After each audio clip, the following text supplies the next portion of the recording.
guys, this month's Disney Rewind, we're going to be talking about the 2020 reboot of Mulan.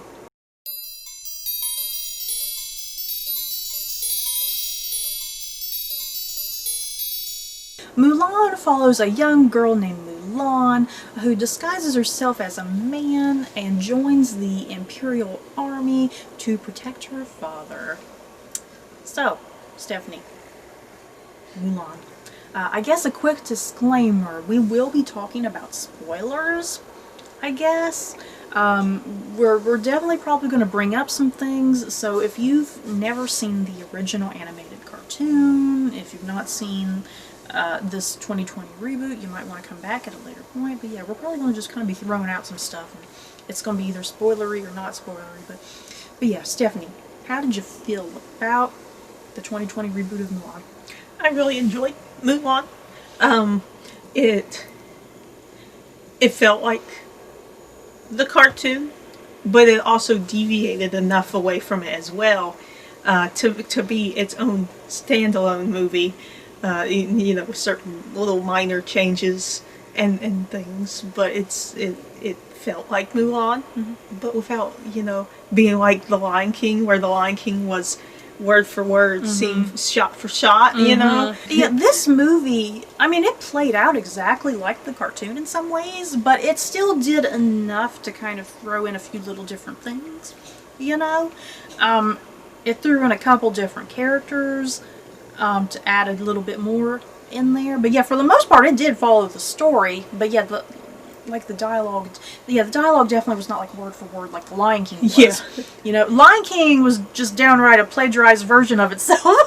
I feel like this live action Mulan was much more serious. Yeah, this was definitely more serious in tone. It cut out... Which it should be in a way, because it's a very serious subject. I mean, you have... Based off of a real legend. You have somebody who replaced her father because he was crippled, old and crippled, and her being a woman, and then in this movie, can't remember if in the cartoon, but in the movie they made it very clear there's going to be some consequences for her disguising herself as a man. Yeah. And also other consequences, because they were listing off like other things, and like, didn't something say you would be executed if you did something? So like, yeah, this is a serious movie and our subject matter, and so it was nice that even it still felt like Mulan, you know, like the cartoon, but it had much more serious things going on. I liked that the ramifications of her disguising herself as a man,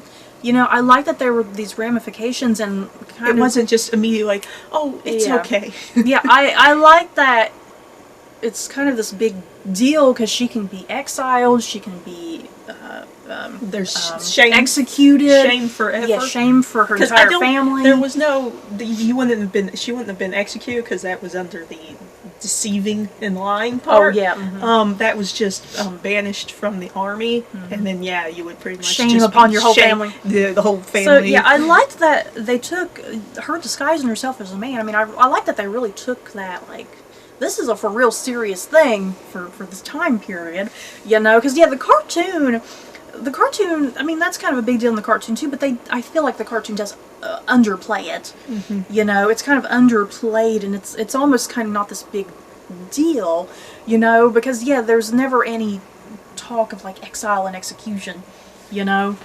And yeah, the Mulan in this live action movie, it's like, if she gets exiled, if she gets executed, whatever, she's willing to take the consequences for her actions and whatnot.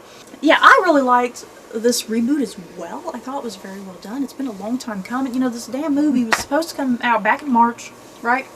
Supposed to come out way back in March. Disney Plus was finally like, okay, we're going to drop it. We're going to drop it on Disney Plus. And it's a shame. I feel like it's a shame that this movie... Yeah, it was so cool on our screen. Yeah, I feel like it'd be very cool. I feel like it's a shame this movie was kind of forced to go to Disney Plus, because I was really looking forward to watching this on the big screen, because the visuals and everything in this movie look really great.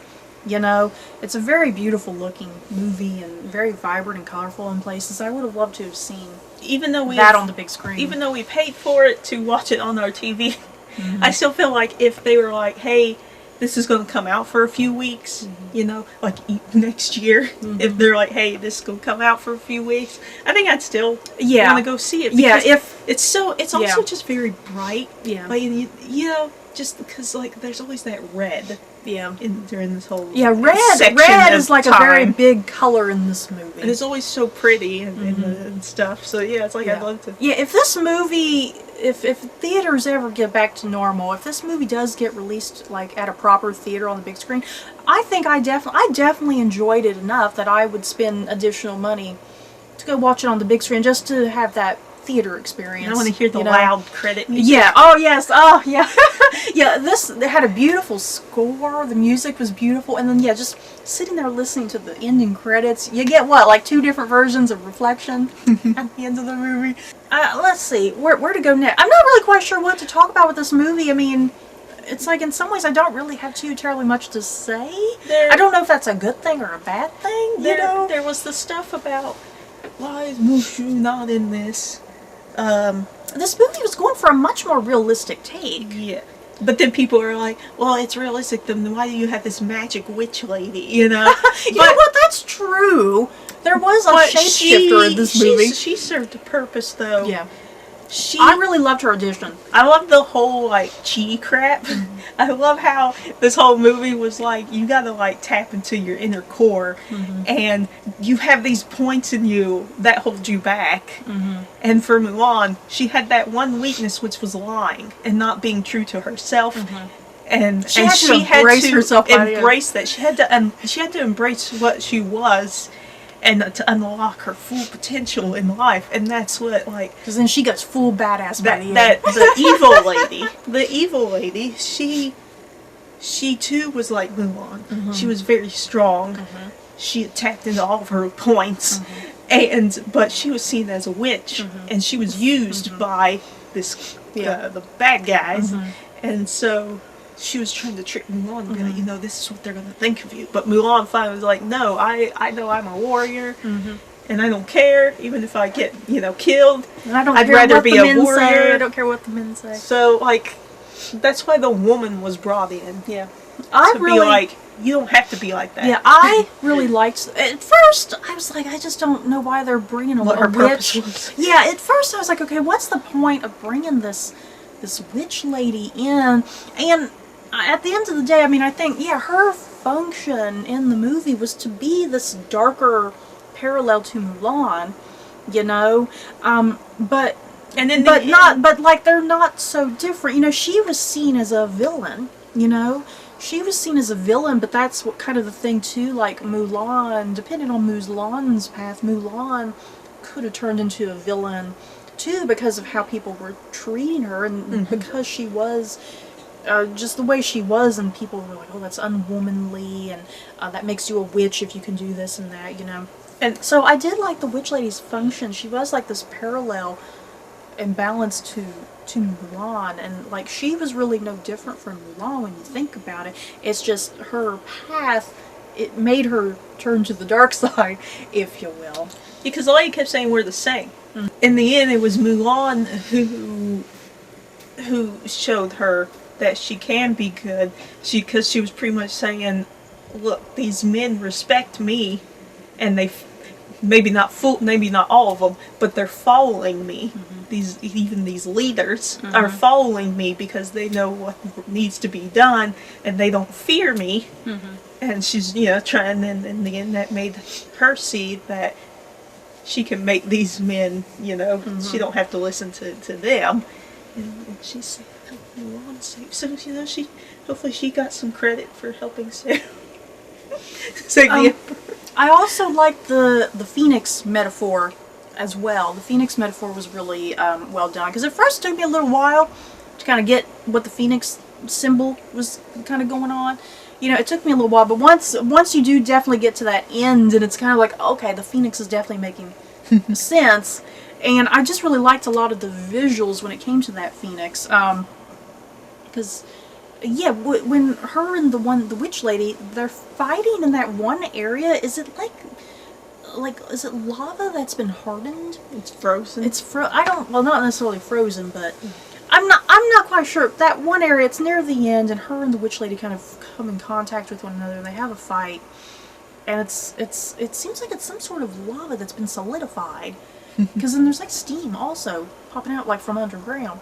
But I really liked that. It's almost like, because then directly after that scene, that's when Mulan fully embraces who she is and her path and her destiny. Because they said like her male self died. Yeah, and she embraces, she finally embraces her womanhood, if you will.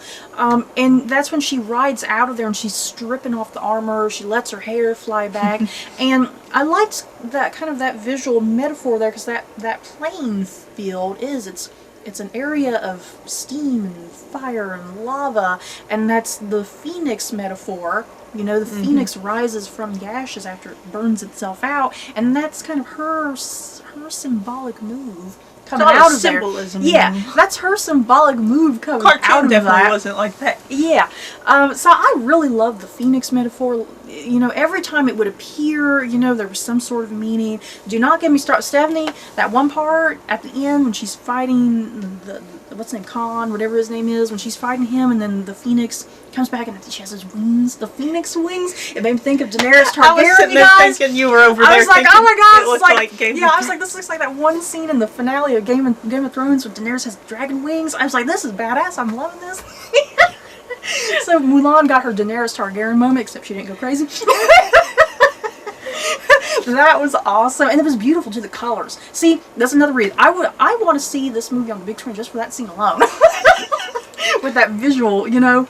But yeah, I mean, I can understand why they took certain things out of this movie, because I saw too, like, they didn't want that kind of humor. Yeah.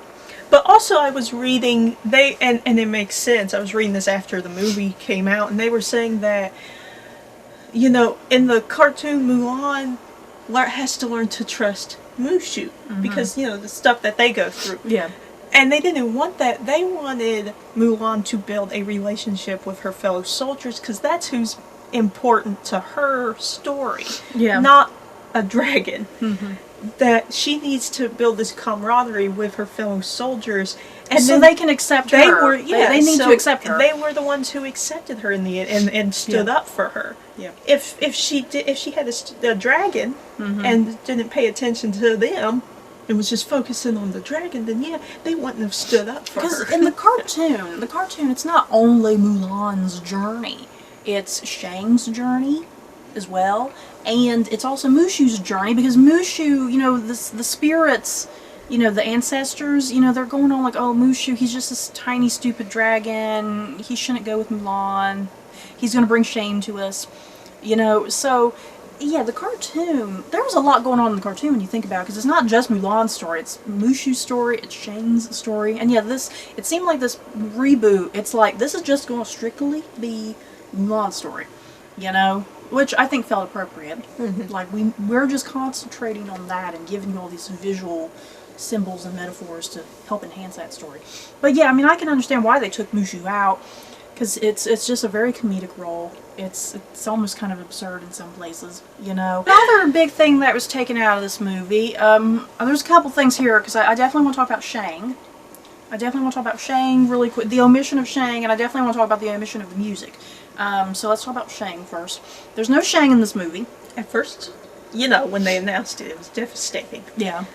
But they still have someone who serves as a romantic interest, but they don't focus. Yeah, they don't push it and they don't focus on it.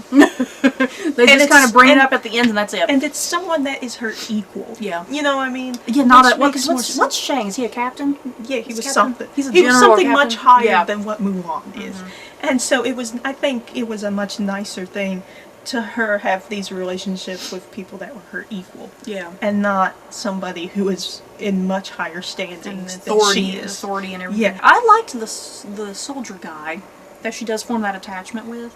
I felt like that was kind of a gradual romance.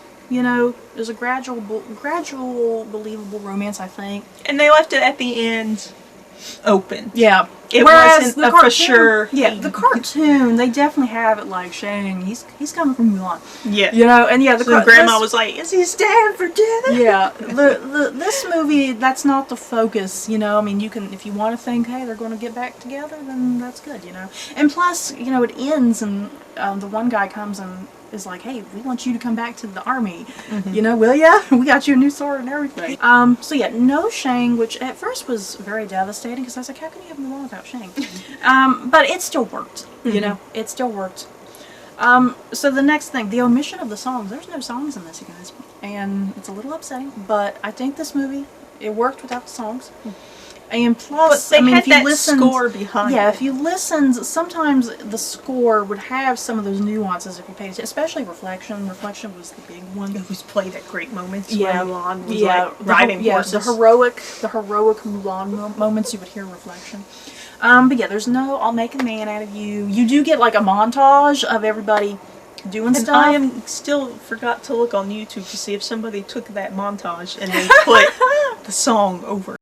So yeah, I mean, the biggest upset is definitely no I'll make a man out of you, because that's like classic Mulan right there. So you don't get that, but you do get a very similar montage. You do in the credit. I definitely recommend staying through the credits, because you get that new Christina song, right? That Loyal, Brave, and True. You get that new song. Plus you get Christina's updated version of Reflection, which it's like, how can it get even better than the original? And then you also get a Chinese version of Reflection, which is the girl who plays Mulan, singing that And song. that one has the old sound. Like we were talking about this, there's the new updated Christina one that has like all the instrumentals, like the Chinese instruments.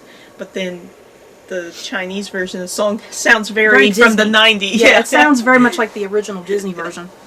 Like a very pop version. So yeah, I definitely recommend staying through the credits, because if you are craving the music from the cartoon, it's there at the end. Blast it up. It's really great. I loved that they took the Lucky Cricket. Oh, I love what they did to Cricket. And made him a soldier, because it got to that scene where Mulan had to go to her proper lady tea party. Oh, the matchmaker. Yeah. The matchmaker, Stephanie. And instead they had a spider, because it had something to do because her sister's afraid of spiders. So that had a whole thing. And so it wasn't the cricket, the Lucky Cricket, that interfered with Mulan's matchmaking.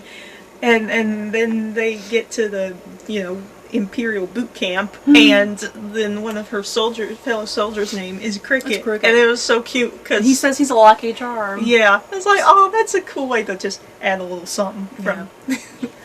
So I mean, there are little nuances from the cartoon in there if you're looking. You know, there's little stuff in there. I love that they gave Donnie Yen like a montage for himself to be his Badass. just flipping stuff. We've now talked about the main villain, because we talked about the witch lady for quite a bit, her addition. I don't think the main villain in this, I don't think he was as impressive. I think that was the weak side to the movie. Yeah, I feel like the that was villainy stuff. Yeah, I feel like that was very weak. It's like they put more focus though towards the lady, and The witch which lady, yeah. downplayed His role. the man. Yeah, I feel like So yeah, he wasn't really that much of a scary dude. I don't think they should have had two villains. You know? I don't know though. I mean, I guess they did need two villains, because there needed to be the pure villain and then the redemptive villain, I guess.